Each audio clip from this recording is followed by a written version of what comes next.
بسم اللہ الرحمن الرحیم.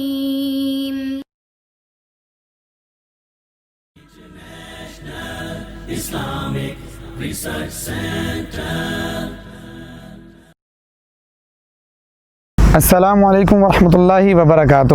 سنن ابی داؤد شریف میں روایت موجود ہے، حدیث نمبر 4791 ہے.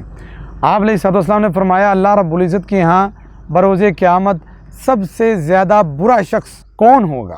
آپ نے فرمایا وہ شخص ہوگا جس کی بد زبانی سے، فحش گوئی سے، جس کی گالیوں سے لوگ احتراز کرتے ہوئے اسے اکیلا چھوڑ دیں. یعنی کہ لوگ اس کے پاس اس لیے نہ بیٹھیں کہ یہ بندہ تو بد زبانی کرتا ہے، گالیاں دیتا ہے، اس کی زبان گندی ہے، لوگ اس سے بچیں اور اس سے سائڈ پہ ہو جائیں. فرمایا بروز قیامت اللہ رب العزت کے ہاں یہ شخص سب سے زیادہ بدترین ہوگا. اللہ رب مجھے اور آپ کو اپنی زبان کا اچھا استعمال کرنے کی توفیق عطا فرمائے. آمین ثم آمین.